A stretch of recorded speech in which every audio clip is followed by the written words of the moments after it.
Today I'm going to be talking about improving the quality of research in sports science.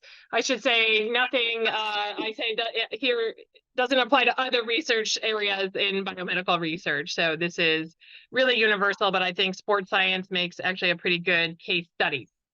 I'm going to start here with a specific example that just illustrates how things can get through peer review that shouldn't.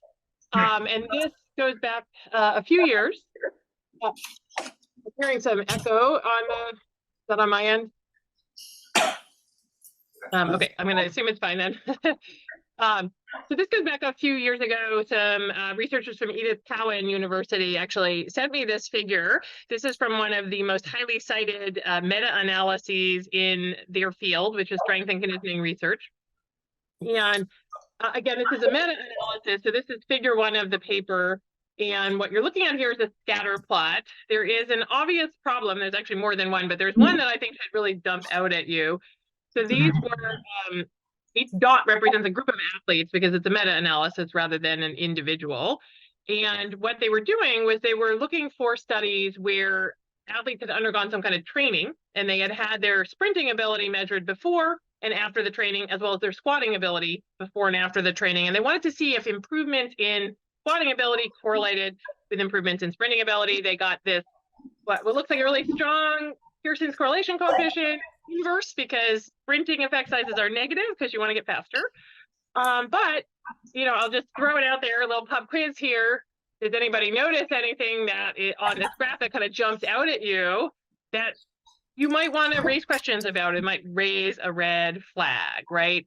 Hopefully, it's a little obscured by the lines, but if you're looking closely, you'll notice there's kind of a cloud of points here. And then we have over here, this was sent to me by Sophia Nymphius and Daniel Kadlec, and they called this a rogue data point. And I think that's a beautiful description of that point. Rogue data point. It stands out because it's so obviously different than the rest of the data points here. When you see something like that, you should always ask the question, does it make sense, right? We can look at this and we know something is off. And so actually, the next thing you want to ask yourself is just, what do the numbers here mean? And you can see that on the x-axis, there's something called sprint effect size. On the y-axis, something called squat effect size. But what do these numbers actually mean, right? We always want to connect the numbers back to some meaning and make sure they make sense here. All right, so the effect sizes here are just standardized effect sizes.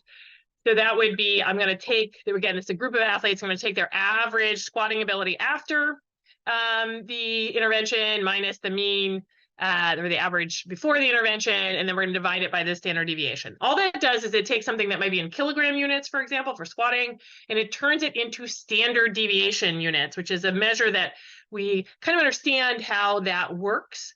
And so if we look at the XY coordinates of this point, you'll notice the coordinates are 5 and 15. So what does that actually mean in words? That means that these athletes improved on average by 5 standard deviations in sprinting and almost 15 in squatting.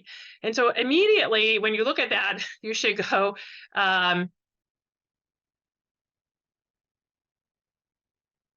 you should immediately look at that and go, well, does that make sense? And right at face value, it doesn't make sense. For those of you who don't think in standard deviation units, you can think back just to like a standard normal curve. If you remember on a standard normal curve, of course, not everything is normally distributed, but this kind of gives you a good reference point. So on a standard normal curve, if you're 3 standard deviations below average, you are like in the last 1 or 2 people out of 1,000. And then if you're 3 standard deviations above average, you're sort of in the top 1 or 2 out of 1,000. So going 6 standard deviations where you would cross the entire normal curve and kind of go from the lowest in the population to the highest. Okay, that's just 6 standard deviations. You can imagine 15 standard deviations, like even more huge jump. And remember that this was a group of athletes, not one person. So like implausible at face value. And it's helpful to actually just bring it back to the original units. What we're talking about squatting. So I went and pulled the paper where these numbers came from, and at baseline, the mean squatting ability in this group of athletes was 123 kilograms. The standard deviation was 8 kilograms. So you know a little math here, 8 times 15 is 120. So a 15 standard deviation improvement would literally mean moving all those athletes on average, again, not one, but everybody on average from 123 kilograms to 243 kilograms. It's just not possible, right? So this data point doesn't make any sense, and somebody should have noticed it. So what went wrong here? It's a simple error, but it's one I see a lot in meta-analysis. The authors of the meta-analysis, when they took the numbers out of the underlying papers, you're supposed to get the means and the standard deviations. They accidentally took standard errors. I guess they didn't realize that the numbers presented in that underlying paper were standard errors and not standard deviations. Standard errors are smaller than standard deviations. You plug those into the denominator, you're going to artificially inflate your effect sizes. So simple error, but can make a big difference in your outcomes. And again, should have been caught because it was so obvious. So Dan and Sophia and I actually followed up, and we were curious, how common is this error? So we looked at the top 20 most cited meta-analyses in their field, strength and conditioning research. We picked those just to get a sense of how common this is in meta-analyses that actually had an impact or influential in the field. And we found 9 of 20 of those meta-analyses had at least one effect size where we could show that they had used standard error rather than standard deviation in the calculation of effect size. And actually, in 5 of 20 of those, we couldn't evaluate whether that had happened because there weren't any, they didn't provide their data, there were no forest plots, there was no scatter plots, so we had no data on the individual effect sizes to even check them. In other words, we could only verify the absence of the error in 30% of the meta-analyses, which is a little worrisome. And some of these errors were obvious. And I like to show these now when I go to talks to say, like, okay, who in the audience can pick out the error? Because it illustrates that you don't necessarily need a statistics degree to pick out a lot of these errors, and they should have been caught. So this is from one of the, again, top 20 cited meta-analyses in strength and conditioning research. This is a forest plot. From one of the papers. The effect sizes are the boxes, and they have 95% confidence intervals around them. These red diamonds, those are the pooled effect sizes, and you can say they did kind of 3 different meta-analyses in this one forest plot. So pop quiz, pick out for me the 2 effect sizes that are wrong, right? It's not too hard to do. Like I show this to a lot of audiences where I say, you don't need any statistical background, just pick out the 2 that look wrong, and that jump out at you. And of course, that's the 2 here. These are Cohen's d effect sizes, and a Cohen's d of 7 and 5. Those are really, really ridiculously large, and they stand out on the plot because they're very different. They don't look like the others. But this, we were able to show, again, same error. They had used standard error rather than standard deviation. Should have been caught, right? Because it's glaringly obvious in the figure. And of course, it also pulls that pooled effect size a lot to the right. I won't belabor the point, but I can keep going on these. Again, these are all from the ones that we pulled, the 20 top cited meta-analyses in sports and conditioning research. So then this one, obviously, same problem from the same study, another, again, they're really easy to pick these out, and they should have been caught. And you can see in this one, these are Cohen's D's these are Hedges G's of 6 and 12. Again, implausible at face value. Also, they completely pull the pooled effect size toward them. So that changes the results totally. It's not just meta-analyses. So we see a lot of errors like this that should have been caught at the point of peer review or sooner. This is a fun one that Nick Tiller talked about on the old Twitter. So this was a randomized trial of vitamin D supplementation. Nothing else was done to these people. They just took vitamin D. And in the abstract, it says cardiorespiratory fitness improved after supplementation through increases in the values of maximum oxygen consumption. That's your VO2 max of 28%. Okay, a 28% increase in VO2 max is huge. Like if you went from a VO2 max of 45 to a VO2 max of 56, like that takes years of extremely hard training. You can't do it, obviously, through 60 days of vitamin D. So this just doesn't make any sense. And indeed, when they dug into the paper, data irregularities, data problems, and the paper was eventually retracted. But my question for today is just how do papers like this get published? How do things get through peer review that should have been flagged? And this is the kinds of things you're talking about this conference, but one of the big ones, I think, is that researchers often treat statistics as a black box, and they use these kind of cookbook approaches to statistics. And this is on, people like me who teach statistics to do a better job in teaching. But unfortunately, when we teach to applied scientists, I think we often just feel like, oh, you should just give them a cookbook. That is the wrong way to teach statistics and the wrong way to do statistics. It leads to all sorts of problems if you think you can just dump something into a box and click some buttons and you'll get something useful. You're actually much more likely to make mistakes. I think also a lot of times peer reviewers and editors, they're not comfortable with statistics. Like a lot of people are intimidated by statistics. And so what ends up happening, I think, is you get some statistical things that go by and you kind of go, okay, I'm not an expert in meta-analysis, so I'm not going to scrutinize anything. I'm not going to have any skepticism. And of course, that's a mistake. All of the mistakes I showed you, anybody could have picked out without a degree in statistics. So having some trust in your ability to just use common sense and some gut feel, do these numbers even make sense?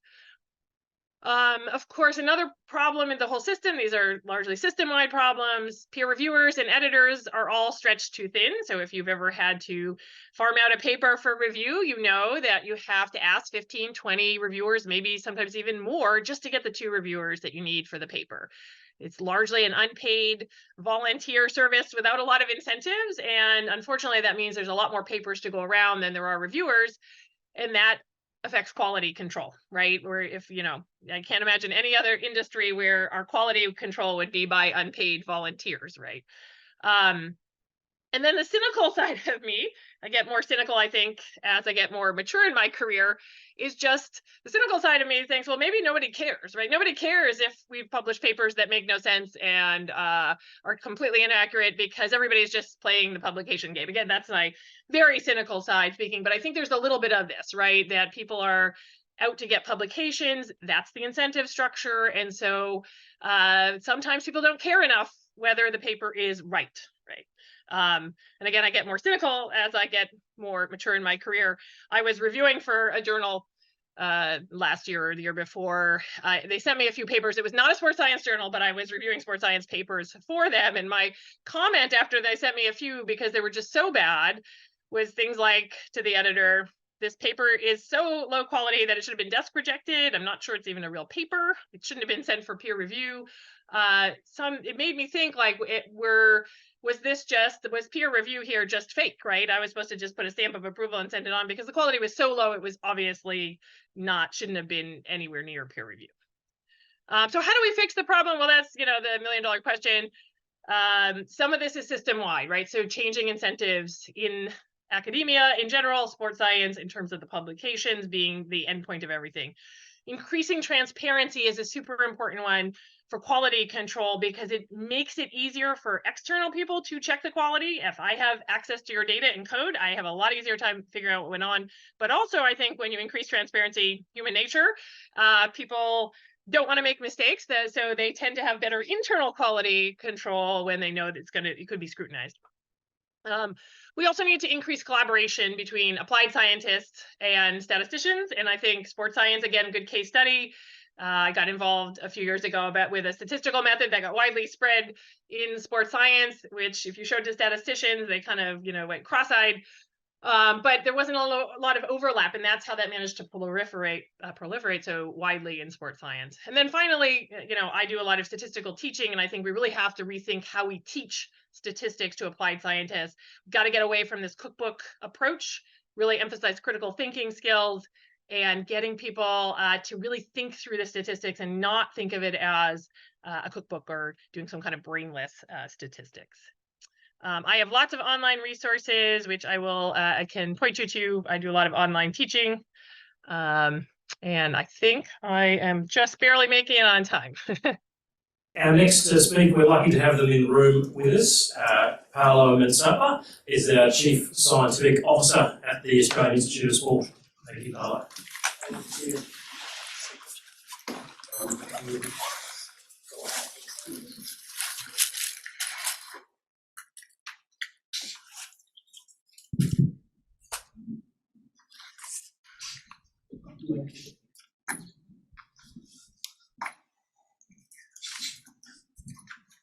Thank you. First of all, I would like to say thanks for the opportunity to be here and speak at this conference.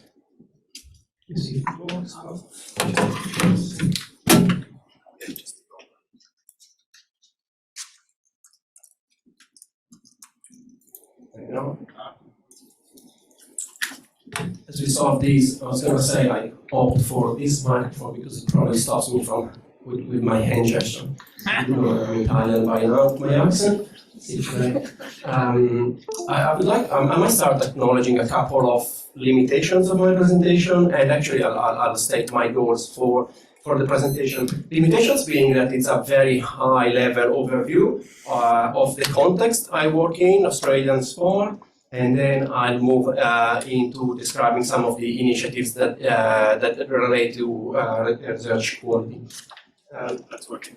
Okay. Scrolling down. Yep. Not too much. So here I am. I'll start, in case you're not familiar with Australian sport or sport, I'll give you again a quick context. I work for the Australian Sport Commission, which is a government division focused on supporting and investing in sport from participation to high performance. When we work on high performance, in that case we call ourselves the Australian Institute of Sport. Among the strategic goals, there is enabling world's best sport system and driving innovation in sport. And mentioning that because I think it helps contextualize where research and science might fit in the high-level strategy. The Australian Institute of Sport is also part with roughly another 50 organizations. It's part of the high-performance sport system. In case you didn't know, in 9 years now, in 2032 in Brisbane, there will be the Olympic and Paralympic Games. So last year, the sport system, for the very first time in Australian history, they got together and they released a united strategy leading to the home event. And one of the priority areas is world-leading knowledge and practice, which again doesn't call out research explicitly, but clearly the knowledge generation and the implementation into practice is where I see my role fitting. When I have to describe what I'm doing to my parents or my kids, trying to put it very simply, we're trying to support athlete coaches, teams with useful information that they can trust. And by now in this session, you will know that trust probably is the challenge. Where again, we want to give them something reliable that they can use, can impact performance. However, we are in an environment where there are questions about the quality of the evidence. In preparing my next slide, I started collecting some references and put together again some papers, but then I thought I should just ask my artificially intelligent friend. So here I go. I asked to large language model to confirm there is an issue here for openness and transparency. I should say that I asked 3 different models and I cherry-picked the one that actually I wanted.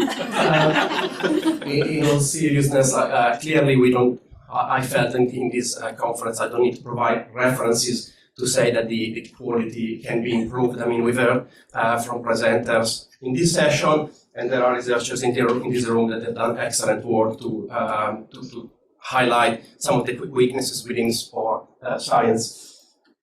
So what we do, and I know what I want to do, I know what's my purpose, but it's a bit challenging with in this environment. Here is actually a bit of an example of confirmation bias. I just, again, pick a quote that fits what I'm doing, but generally I try to inform myself. This quote is from a musician, nothing to be diving. Anyway, I'll try to read, get informed, and then the quote says, the next step is easy. What's the easy bit? Do the right thing. I'm trying, doing the right thing. So my role, Chief Science Officer, was actually only created 2.5 years ago. And when I started, I immediately felt the responsibility of making decisions with taxpayers' money. That was my first thing. So I started to read how to avoid waste in the production of research. Turns out that answering low priority questions, it is research waste. So the next step, I spent the next few months engaging stakeholders, including athletes, coaches, etc., to define our national sport research agenda. As far as I know, that was the first time that the Australian sport system had some set priority that were published. Here on the screen is actually the high performance section of the National Sport Research Agenda. I'll come back to one of the priorities later in my presentation. Next, I'm reading about incentives to conduct quality research. This paper was, I guess, a game changer for me. You might recognize some of the authors. Thank you for this paper. It was very useful to me. Well, this table in particular was maybe for the lack of better words, was insightful. Here you can see a number of, maybe you can't because they're small, but there are, on the left, there are a number of criteria, easy to understand, not easy to implement, but anyway, 9 criteria that they could guide researcher in conducting responsible and high-quality research. And of the 9 funding scheme, Australian funding scheme analyzed, none of them actually encouraged or instructed the researcher to follow those any of those criteria. There'll be a short test of the bias. So, by the way, security test is over there just in case if we had to. It's a real fire out there. Yeah, fires are over there. Sorry, it might be a bit loud for a minute. Should only be about a minute.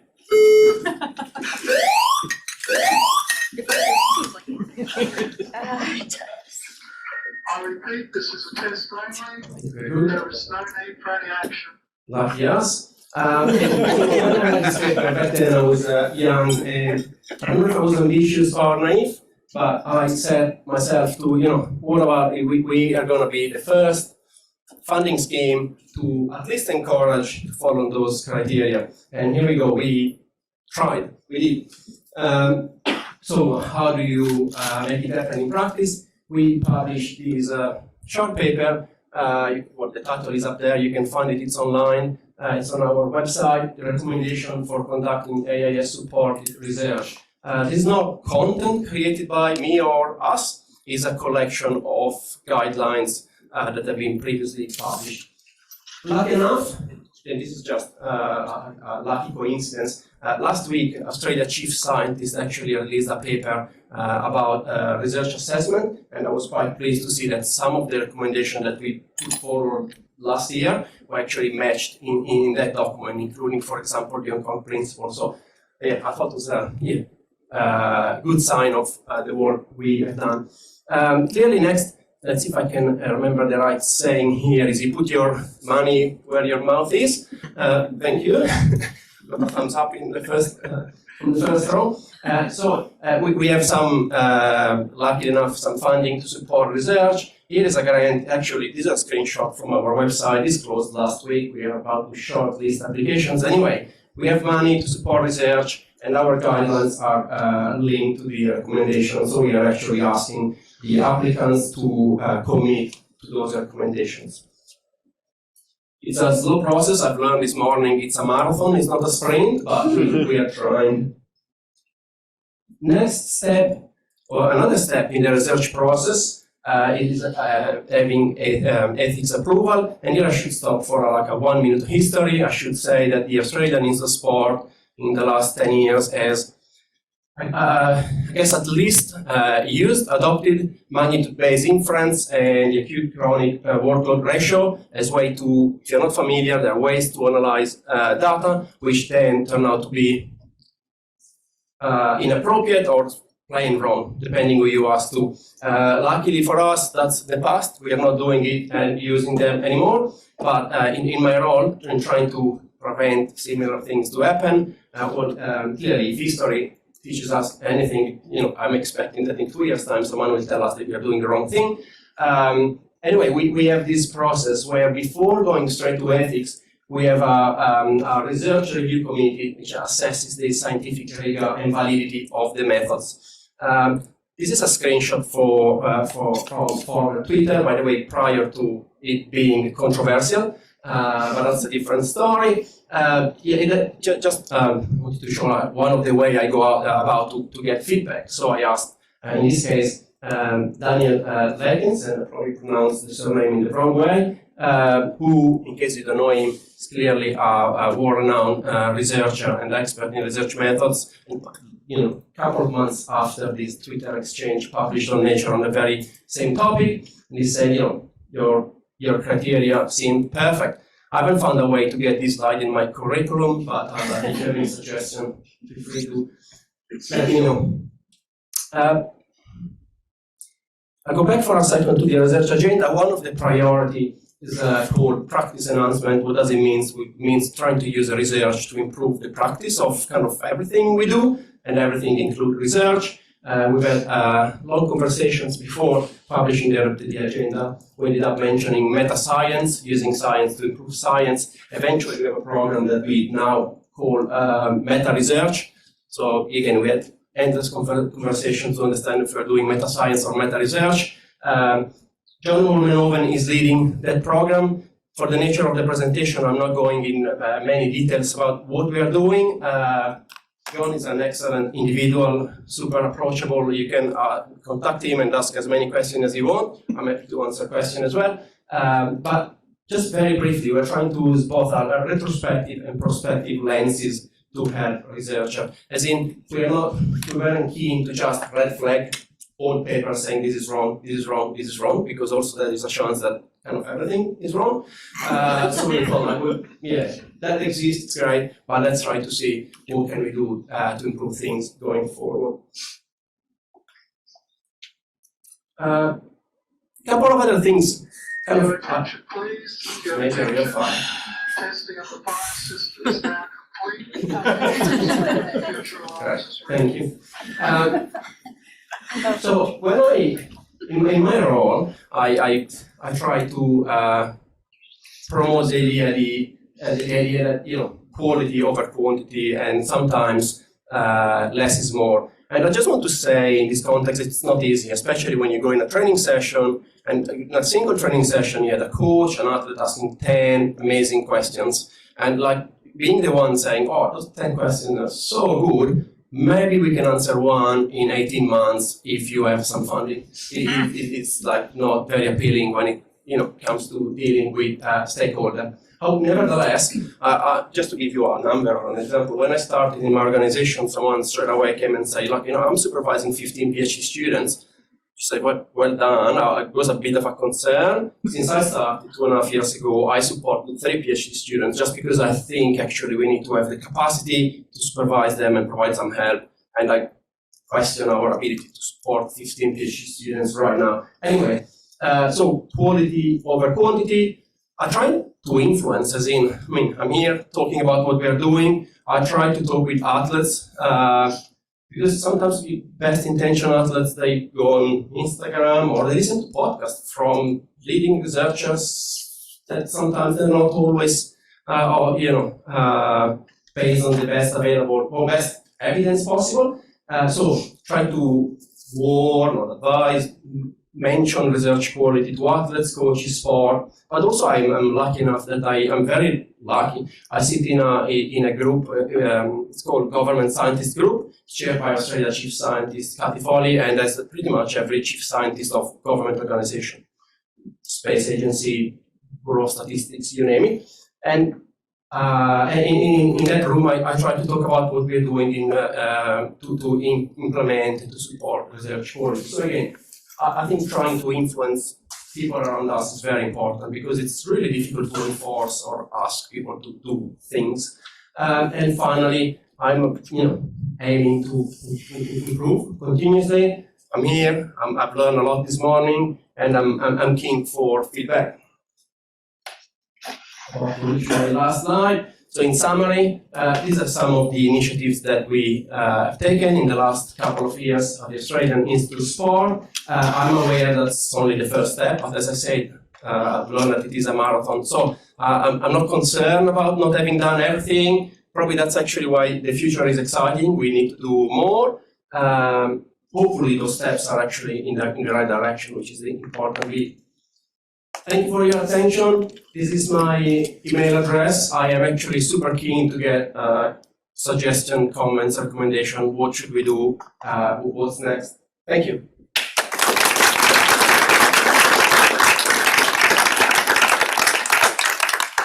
Thank you very much, Paolo. Our last speaker today, Karim Khan, long-time editor of the British Journal of Sports Medicine, professor at the University of British Columbia.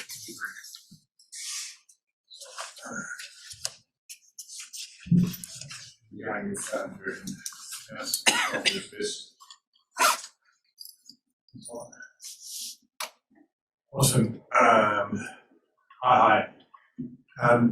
Thanks for the opportunity. I'm really grateful to be part of this conference. I enjoyed Amos in Melbourne last year, and I'm conscious of the time. Getting around to lunch at 12:30. Everyone's been doing a great job, so it would be terrible if I screwed it up now. For a show of hands, who would say they're vaguely interested in the sport science, sport health sort of domain that we're talking about, not ecology and not psychology, not cancer? Just put a hand up if you're vaguely interested in some way. I'm not expecting to be That's okay. So, Paolo put his hand up, that's yes. So, that was, because the point of these sessions is to raise issues that we know are across fields. And that's the whole M in Amos, if I haven't got it right, it's multidisciplinary.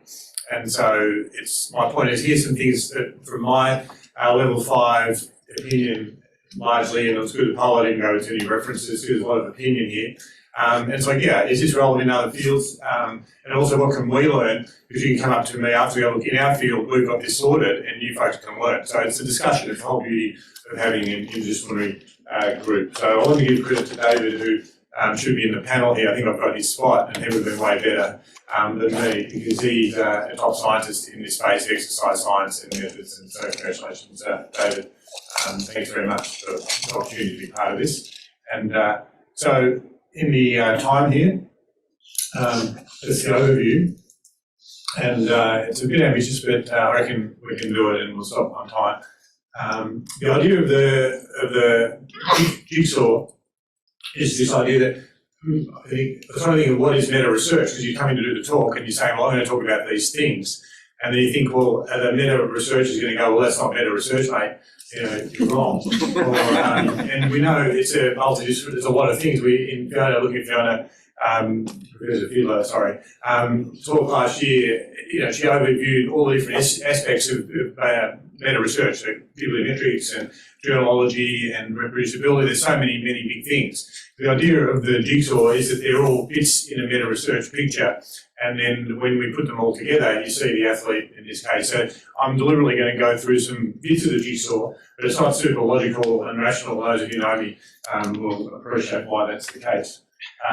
So in terms of one group I want to give a lot of credit to is Stork, and that's a group in the kinesiology space, also human movement, that field, where they've really worked hard to be open and embrace meta research. And David is an expert in part of this group, so I just want to acknowledge that, but I won't go into it in detail other than to show that that's what Stork stands for. And you can see that the call for collaboration and exercise is what Professor Sainini talked about in her opening talk. That was just referencing that.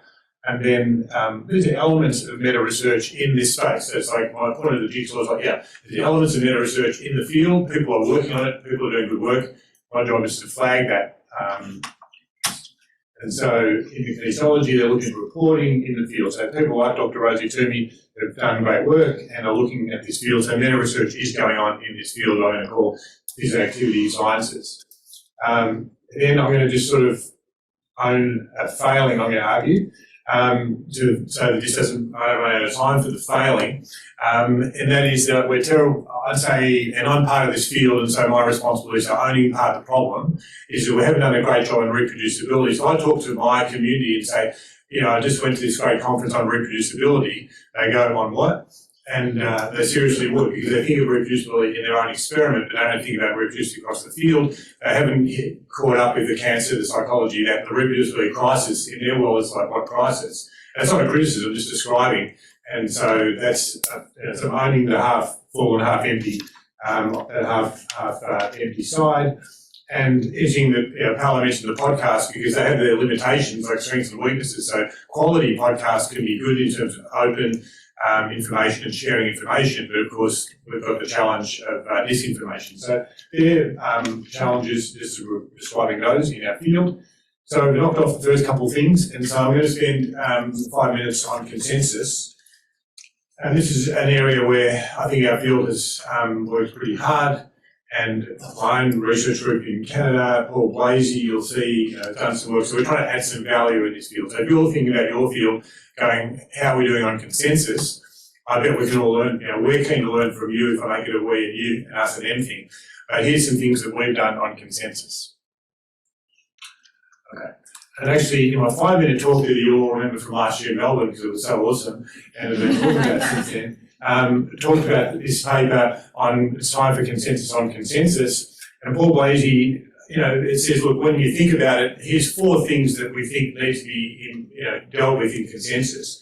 And he's tried to synthesise the literature, but we put it down as opinion. So we're being critical, go, well, Blasey, that's your opinion, good for you. And I know he's going to be watching the YouTube when his kids go to bed and everything, so I've got to be accountable here with Blasey. But that was last year. And so what he's done since then is he's actually taken it from an opinion into one particular field. So within sports sciences, it's the knee pain field. And this has got a revise and resubmit from one of the journals. And the take-home messages from his scoping review is that we're not using these metrics that you might argue are important. So you could argue that there should be rigorous methods. I won't get a debate on that here. You should argue that are we being inclusive in who we're getting to the table to make these comments? No, we're not.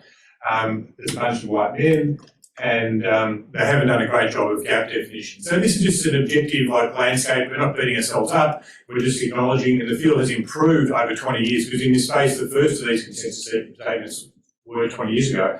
But, we've got a long way to go. So it comes back to half full, half empty again, but progressing would be the half full perspective. Now, I'm going to move from our work in Canada to the international work in this space. And we were surprised when Paul, who brought up the work on consensus statements, said, what about an international reporting guideline? There are so many reporting guidelines. I was surprised that there wasn't really a reporting guideline on consensus statements. And so around that time, there was a group in Oxford, including the authors there, getting started on that. And then they were good enough to include Paul Blasey, and he's added a ton of value for them. So this accord is, when you think of Prisma and Consort, accord, I'm going to argue, is the way to go for consensus statements.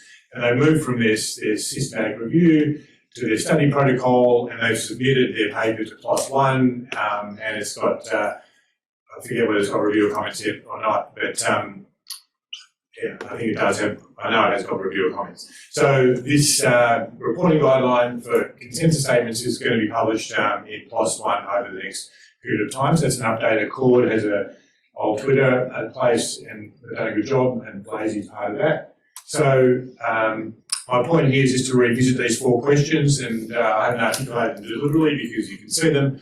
And we're working on this, everyone's working on this, so my point is email Paul, help him out with other tips, and there's some resources there from Accord and from him in terms of if you're interested in this consensus space. So then, in terms of the jigsaw, I'm going to move to a couple of bright spots in this field of kinesiology that others haven't brought up. So we've heard 3 fantastic presentations, and in here I'm going to give a couple of short snappers, as one PhD examiner likes to call them. And here, credit to Matt Page. Is Matt with us today? Or, good to see you. Thanks for your help on this. So, the history of this was Dr. Claire Ardern, who's Editor-in-Chief of the Journal of Orthopaedic and Sports Physical Therapy and an Assistant Professor in the Physiotherapy area. Done a lot of good work in a bunch of fields, including knee pain and methodology. Have this idea that, and very big on evidence synthesis. So the problem I'll pitch to you who don't think about sports medicine every day is we're trying to do a systematic review of some sort of exercise intervention. And of course, in the great work from Moa originally and then Matt Page, they don't tell you how to report the duration of the exercise, the intensity of exercise, all the elements that you could do about exercise. So you're trying to do a systematic review, but the people who have been reporting the exercise don't have a guideline on how to report this diverse thing that's exercise. And so Claire realised that, and so again, well, why don't we get the field together and try and get a rigorous way to help when people want to report exercise, why don't we report exercise dimensions in a thoughtful way, and then that'll help people do who are doing systematic reviews and meta-analysis of that later. Does that seem reasonable, Matt, in terms of summary? Okay. So we've got the green light. there. And so she went from her own sports medicine, sports physiotherapy, rehabilitation field, to the experts, to David Muller, to Matthew Page, to go, look, where are we at with Prisma? They said, we have a new one about to come out, why don't you wait and we'll get on board and help you, and so you can align with the new Prisma, which has been fantastic. And so it's an implementing guide. I'll put this slide up again deliberately and highlight the implementing. It's a how-to guide. And then there's a very specific tips for the authors about exercise. You can see IPDs, other extensions. So it's super helpful for people in the exercise space, and very practical examples, and the code, the acronym is for the six. So that's one example, and it's a bright spot. And then this other one, we're switching, it looks the same because it's the same journal and the same colour there, but it's a different effort. And again, setting the problem in our field, we're trying to count injuries. One of the things in sports and illnesses, sports medicine, is like, are you injured or not? And you imagine there's a billion ways of counting whether someone's injured. You have to have a doctor's diagnosis, you have to miss training. If you've got overused shoulder pain, you don't miss any training. Does that mean your injury doesn't exist? So injury definition is a massive problem. And the short version is that folks got together in 2020 and discussed it, and then they tried to again plug into the mainstream with Strobe and link as a Strobe extension. So the field is trying to learn from the leaders in the field, I'm going to argue.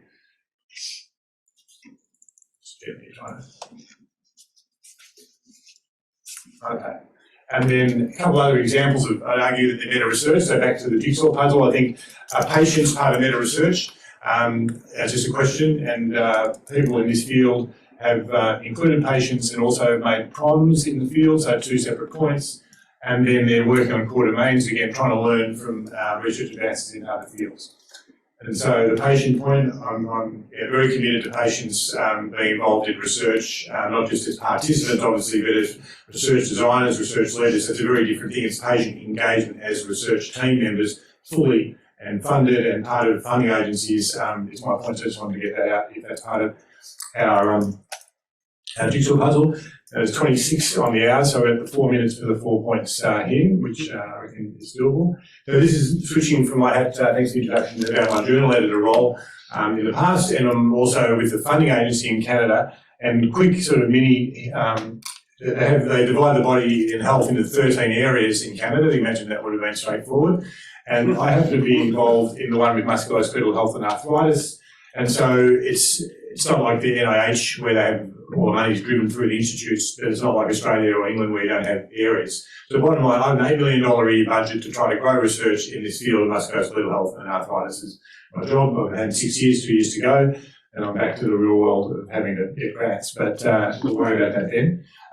So within this space, a couple of examples. And this is a Canadian, so my Canadian context, that was the context setting. So David Muller, people who know him, this slide of him in a suit because he loves hanging around in a suit. He's always in a suit, always dressing up. David Muller, very formal sort of guy. And so he made the point about predator journals, and you know about that in this case. But in 2019, there was a Canadian consensus meeting. Kelly Covey did a great job, Agnes Grunovitz, and Delphi process, and they got to the definition of Delphi. So that's what added to the previous. It was a group definition, but it's a challenge because it's like that's great. But I know my point would be the universities aren't engaging with this. So at promotion and tenure, which are the ones I've sat on, they don't care if you've published in a predator journal. It's like good for you, knock yourself out, we're good. And so there's a problem. Yeah.